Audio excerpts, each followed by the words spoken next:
And we're at the point where now where we're starting to use AI to automate broken business models, broken customer experiences, in order to save costs and drive efficiency levels.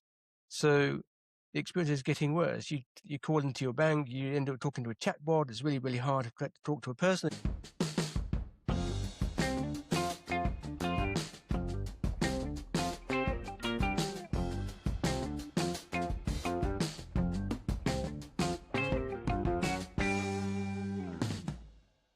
Welcome to Table Stakes. I'm Michel Stevens, Course Director at CXM Academy. You know that feeling? You walk into a store and everything is clean. The staff is polite. The product is exactly what you expected. By every measure, it should be a perfect experience, and yet you still walk away annoyed. You're not sure why, but something just felt off. That gap between what a company thinks it is delivering and how we actually feel as a customer is the real problem. And my guest today has spent decades studying exactly that gap. Graeme is a service expert who spent his career understanding why that disconnect happens. He's here to talk about SERVQUAL, a model that explains the 5 dimensions of service quality and why companies get it wrong. Graeme, welcome to Table Stakes. Thank you, Michel. Great to be here. I'm so glad that you're here and that we found a spot in the agenda to talk about this. I think I reached out to you 4 or 5 months ago with a question on the experience score, and I had no clue where to start. But you immediately pointed me in the direction of the SERVQUAL framework, and it felt like a world opened up to me. So yeah, I'm forever in your debt on that one, honestly. Yeah.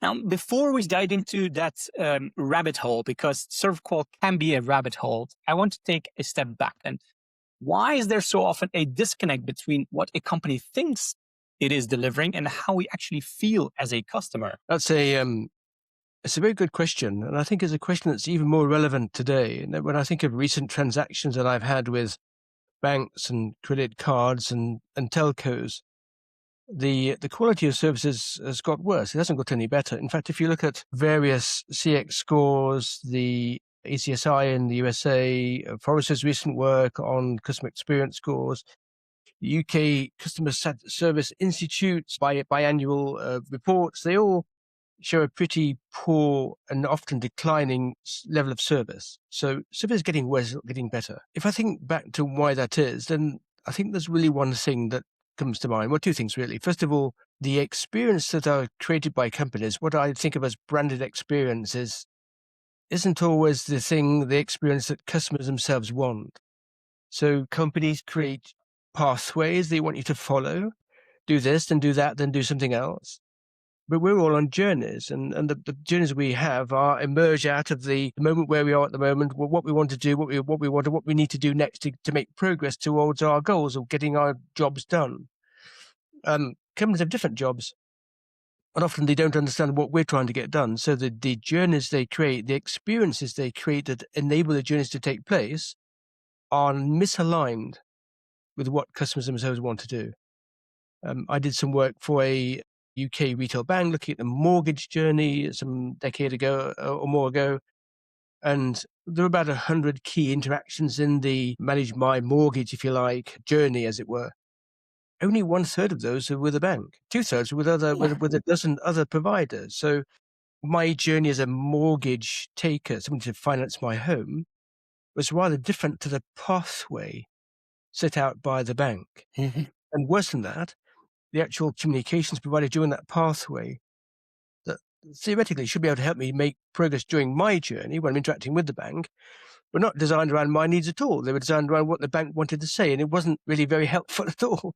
So as a result, other organizations, other actors in that journey provided the things the bank itself didn't provide. I pointed out to the bank that this was the case, and they said, we need to improve things. I also pointed out that of the 2/3 of interactions that weren't with the bank, 1/3 could have been, and the other third could have been influenced by bank communications. For example, checklists when you're picking solicitor, for example, to do the legal part of a home purchase. They weren't interested in those things. They were interested in their communications. So this gap between what companies think you want or what they're willing to provide what you actually want to get your jobs done, in my mind, is the fundamental problem that produces the gap. And we all heard of the Bain and Company report from 2015, the service delivery gap, when it said that 80% of managers thought they provided a superior service or experience, but only 8% of customers agreed. I've seen various other research since then that has a similar sort of disconnect. If anything, it's getting worse. I mentioned it a minute ago, and that's because I think we're going through a pivot, if you like, a phase change in how we think about providing a service, driven by AI partly. I'm sure we'll come on to AI at some point later as well. Yeah. And we're at the point where we're starting to use AI to automate broken business models, broken customer experiences in order to save costs and drive efficiency levels. So the experience is getting worse. You call into your bank, you end up talking to a chatbot. It's really, really hard to talk to a person. The chatbot isn't really very helpful unless you want to know what your balance is, something really trivial, in which case you probably do it online without a chatbot anyway. Once you get into a real meaty or anything out of the ordinary problem, the chatbot's stuck. So you wasted your time talking to a chatbot. It's good for the bank, it saves them costs, but it's not good for you. And your satisfaction goes down as a consequence, which is exactly what we've seen. It's not necessarily about the facts. The facts remain the same, but it's actually how we measure them and what we look at, right? So it's not that we don't know what's going on. It's just that we're measuring the wrong thing or the right thing in the wrong way, probably. Yes. Which brings me to the framework that explains this. I've heard about SERVQUAL through you, but I'm not sure many people truly understand it. What is it? What is SERVQUAL exactly, Graeme? Yes, okay. So it's another very good question. So this isn't new. This was created by three researchers, Parasureman, Zeiss Hamlin, and Berry in the mid-80s in the USA. At the time, there was a huge emphasis on service quality. How do we improve the quality of service provided to customers? Driven by two schools of thought, one in the Scandinavian countries and one in the USA. And the SERVQUAL model came out of the USA. And there were similar models that came out of Scandinavian countries as well. And what it is basically the SERVQUAL model is there were two elements to it. We'll talk about the first one, the gaps model. So the SERVQUAL describes 5 gaps that get in the way of providing high quality service. And quality service they define or defined by the customer's expectations versus the customer's perception. How big of the gap is that? If your expectations are high and your perception is low, that's a big gap. It's a negative gap. If your expectations are low and your perception is high, i.e. we're doing a great job of service, then that's a positive thing, providing you don't do it too far. We'll talk about it again in a minute. And the 5 gaps they identified is the first gap is the gap between what the customer expects and what the customer perceives a service. The thing we talked about a second ago. I expect to be able to talk to a person and get my banking challenge, my banking issue sorted out relatively quickly. I get to talk to a chatbot. It isn't really very helpful. My perception of quality is low. My expectation is reasonable, high. There's a gap. That's the gap on the customer side. But there are also 4 gaps between the customer, either internally within the company or between the customer and the company. And the first of those is the gap between external communications to the customer, what we say we're going to do, the brand, if you like, or the brand promise, and what we actually deliver, both in terms of expected service and perceived service. So that's another gap that we actually generate. So we miscommunicate what reality is going to be about. There's another gap between what management thinks the customer wants and what customers actually get. So management very rarely talks to customers. But the people who know all about customers are the people on the front line. But management doesn't often talk to the front line and very, very rarely talks to customers. So and in between the front line, I know what's going on in the world of customers and the world of the customer outside that. There are multiple layers of management whose job it is to filter out things that aren't in their best interest to pass and upstream, if you like. So those who create policies and what have you, senior management, don't often know what's going on in the world of the customer. They've got a very truncated, a very almost lobotomized view of what it is really. Powderized view, I think would be the English term. So there's a huge gap between what customers expect and what management thinks they actually want, which is, of course, problems. Then the gap between what management thinks customers want and how they translate that into customer service specification. So here's what I think you want, and here's what we're going to organize to deliver you. That's a big gap. And of course, there's a gap between what we think we're going to be delivering, the expectation, the specifications or the standards, what we actually do deliver, and including pre and post contact. There's a whole variety of gaps inside organizations between the customer and what they're getting, what they want, what they're expecting, and between what management thinks customers want and what customers really want. And those 5 gaps are by PZB in their model published in the mid-80s. And they really sit at the foundation of how we think about service today. But I've got Valerie Isamel's textbook on service marketing. It's all driven by how you understand at a high level of detail the gaps model and how that turns into how do we market services to customers. And of course, how we deliver service to customers as well. I find this really fascinating because the SERVQUAL gives us a language for talking about service quality, right? Yes. 5 dimensions or 5 gaps. And the SERVQUAL model suggests that service quality isn't just one thing, but actually a mix of 5 specific dimensions: the tangibles, reliability, responsiveness, assurance, and empathy. And if you had to pick just one, which do you think is the make or break for customer loyalty in today's market? Okay, so that's 2 different things. So let's think about. Let's not focus on loyalty. Loyalty is a rare thing in companies. Let's think about retention. It's a much better model. Maybe less than 5% of customers are loyal to you. Loyalty is an emotional, affective state. Almost interesting. There's interesting research by Liliander and Ruse from back in the early noughties that showed that where there was a relationship with a customer, which is relatively rare, less than 5% of the customers, it was almost invariably with a person, not the company, not the brand, who'd gone the extra mile to help you solve a problem. So that relationship you have, that loyalty, is often the result of a person helping you solve an intractable problem, not the company nor the brand.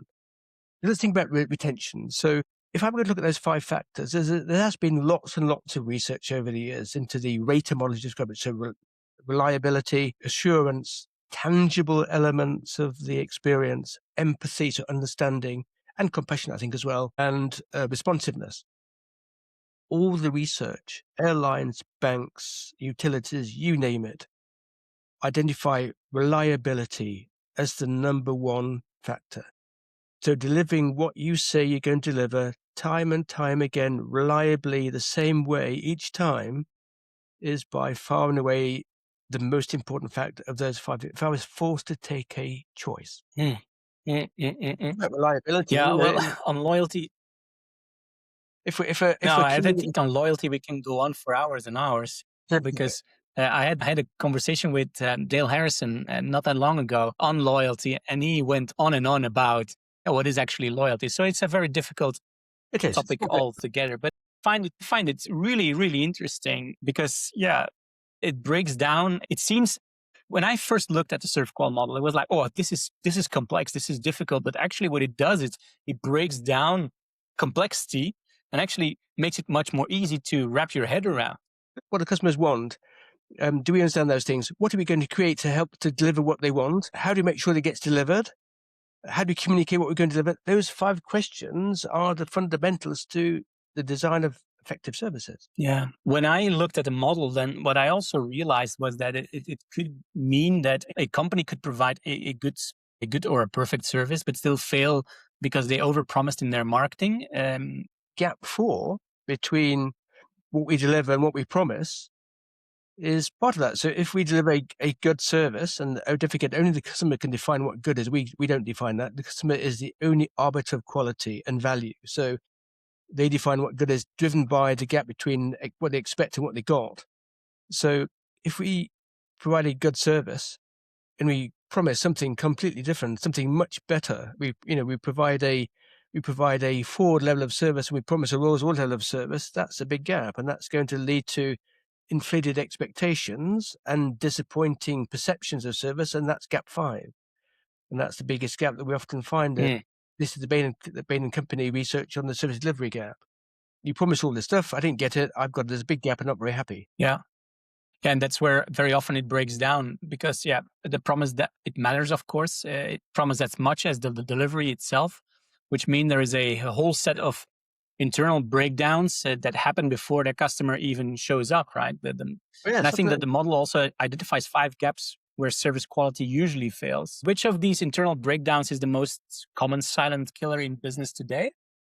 In my view, what we often have, I think we it's very hard to pick a single gap because all the gaps play together. Management doesn't really understand what customers want. We have great tools. We have jobs to be done in order to be able to understand what customers are trying to do and how they measure success. We have great tools to understand what customers are trying to do today, and as a foundation to designing better services.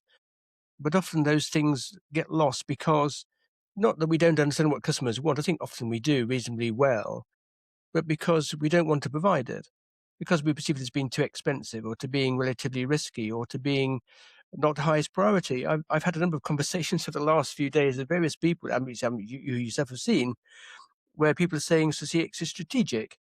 And it should be seen as a Mm. strategic thing. But when you look at the annual reports of various companies, British Airways, Capital One, various others I've looked at recently as part of these conversations, CX doesn't appear anywhere in the strategic goals. It's just another part of the operating model. It's the operating cost of being in business.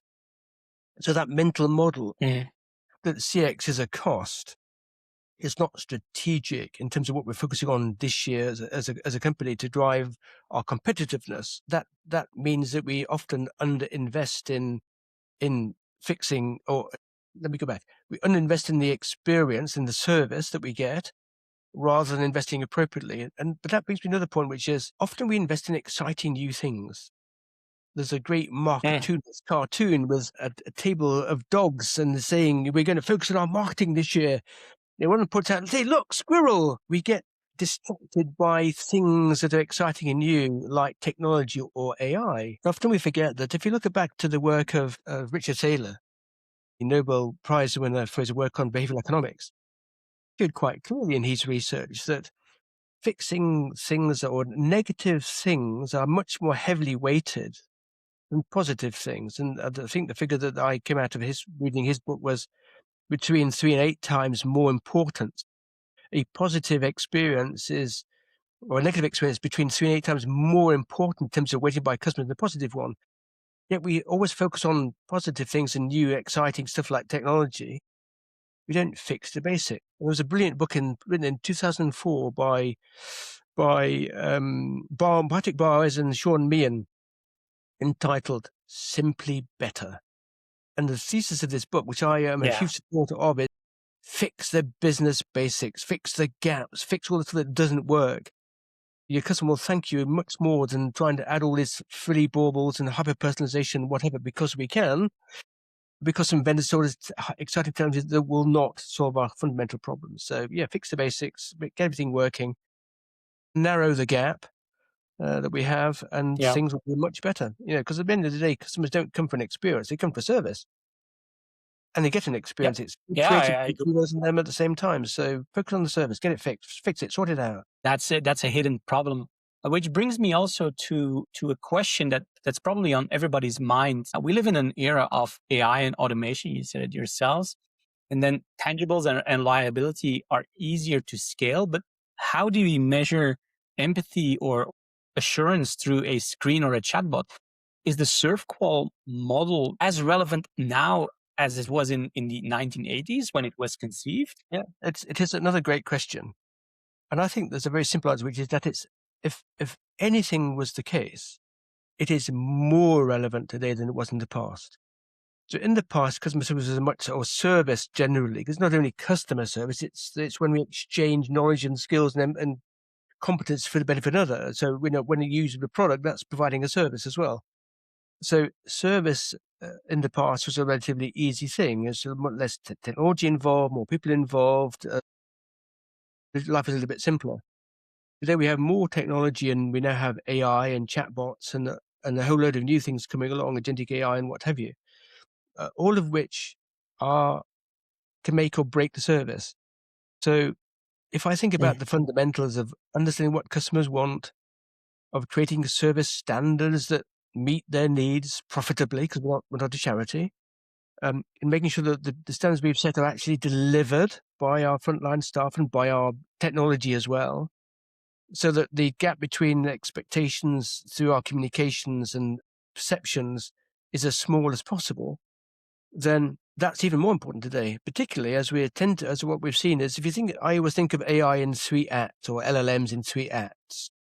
The first act, Yeah. which is where we are today in 90% of companies, I think, is we're going to take the current operating model, we're going to try and make it more efficient by automating things, thereby saving costs. And so we see companies like Duolingo and others going big time on using chatbots in their call centers, then having to step back when they realize it doesn't work anywhere near as well as we experience. And I think all our own experiences dealing with chatbots for various companies, certainly mine, are along the same lines. It didn't do what I wanted to do. It wasn't very helpful. I had to go to human interaction to be able to solve my problem. That problem is becoming bigger than ever. That's Act 1. Well, that's where 90% of companies are today, maybe 95. Act 2 is very different. Act 2 is where we start to take technology, LLMs, agentic AI, and whatever comes after agentic AI.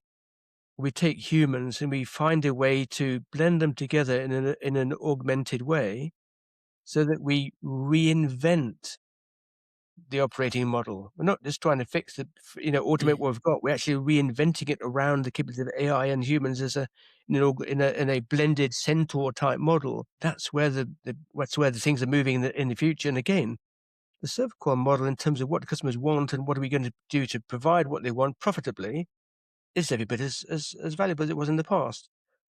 There's a third act as well, which Yeah. doesn't really influence us so much, which is identifying second-order effects enabled by AI. I mean, the example that I always use isn't AI, but it's from automation. It's from use of automotive. So, Ford Motor Company. If you bought shares in Ford Motor Company in 2000, they'd be worth something like 25 times what you paid for them today. But the automobile enabled big box retailing in the USA in particular. So, if you bought shares in Walmart, Yeah. 1980, they'd be worth 1,025 times a day, because the second order effects that the automobile enabled new business models that weren't possible in the past has a huge impact. This is research by Morgan Stanley in a recent paper on second order effects. This is coming to AI too, but we don't know what they're going to be yet. So companies today are Yeah. stuck in Act 1, automating broken business models. Act 2, reinventing their business models using AI and people to their best advantages will come along soon enough, starting already in some companies. But that's in the future. Yeah, I said it in my keynotes last year that this technology needs to become boring before we can finally wrap our heads around it. And when we can wrap our heads around it, then it will become more interesting, because then we can actually apply it to our businesses. I always compare it with the chess computers of the 60s and 70s. Yes. That was artificial intelligence right there, right? And everybody was like, "Wow, that's Indeed. now we know I mean, it's just algorithms." yeah, I mentioned the Because Centaur model. The Centaur model, the idea of half man, half horse, where humans and computers combined can achieve much more than when they're doing things individually. That was invention by Gary Kasparov. And then I think it was 1990 when he was talking about how a human playing with a chess computer to explore all the moves they couldn't possibly memorize was going to be able to win in every circumstance versus a human or a computer by themselves. So the Centaur thinking comes from chess originally. So it's just now reaching the world of business. Yeah. What I really like is that the framework is now even more relevant than ever before, which means if a listener feels their service quality is slipping, where should they start? What's the first gap they should look at or audit tomorrow morning to make a change? Yeah. Okay. So there are 5 gaps. I think there are 2 that I think are most important. The obvious one is the gap between what customers think they're getting and what they want, because that's the foundational gap. It's the model is actually called Gap 5. In my view, which is why I said it was the first gap I talked about, it's the fundamental gaps. So what are customers trying to do? What are their jobs to be done? How do they measure success? What are their desired outcomes? And how well are you doing against those things? What's is really the first thing to find out. And then to look at, because that will give you gap 5, the gap between what I expect from you and what I get from you. And that's the foundation. That leads into a whole load of things where we can start to fix pain points in terms of incremental improvement or redesign of services around what customers want, etc., more fundamental way of doing things. And then the second gap I look at is actually not internally, but actually is how we communicate to customers. So what are we telling customers they're going to get? Are we being honest with ourselves? Are we promising things, or even not promising things, but not saying anything so people come to the... If you think about people's expectations, not only from what we say, it comes from their past experience, it comes from their personal needs, it comes from other word of mouth communication from others, it comes from their experiences of other providers as well. If we're not actively communicating what people are going to get, how are they going to expect what to get? And if we're not very careful, those expectations are set by others. I used to buy things from Amazon, from Land's End in the past. And they had a 100% satisfaction guaranteed promise. If for any reason you weren't satisfied, you could send the thing back even years later and they'd just refund the money or replace it, whatever you preferred. In fact, I had a canvas briefcase that the zip broke after 10 years of continuous use or 5 years of continuous use. And I wrote to them and say, they didn't make canvas ones, they only made nylon ones. I said, do you have a canvas one? Or can I get this one repaired? And they said, no, we'll give you one for free because it broke and you were 100% satisfied. And they massively over-delivered what I really wanted. That set my expectations for all customer service interactions. And as surprise, surprise, everybody else failed miserably against it. In fact, the funny thing is, the making a 100% satisfaction guaranteed promise is illegal in Germany under and illegal competition laws. So when they published the catalogue in Germany, on every page it had 100% satisfaction guaranteed or your money back. That was all blacked out. It was like it'd been censored by the censor. Everybody knew what it was, and they had a letter saying, we can't say this anymore, but we stick by our promises. Wonderful guerrilla advertising, because they weren't allowed to communicate 100% satisfaction guaranteed because of unlautere Wettbewerbsgesetz in Germany and unfair competition laws. So that's the power of communications. If you communicate what people are going to get, then you can, and providing you deliver it, of course, and then you have in a wonderful situation. All the other gaps between what management thinks you want and what you actually want, and specifications and service delivery, they're secondary in my mind to understand what customers want and how we communicate what they're going to get. Yeah. Well, thank you, Graeme. Really, I mean, we are at the end of our show, but I think you wrapped it up really nicely. I think that we start with the gap between what you think and what is real. Graeme, thank you for being here and reminding us of this fantastic model that I will use for sure in the near future. So thank you, Graeme. Really, I appreciate it. Michel. It was great to be able to talk about something from a blast from the past from the 1980s. Yes, and thanks to all of you watching and listening. Your customers aren't measuring you against perfection; they're measuring you against their expectations. That's table stakes. Until next time, here or in one of our courses. See you next time.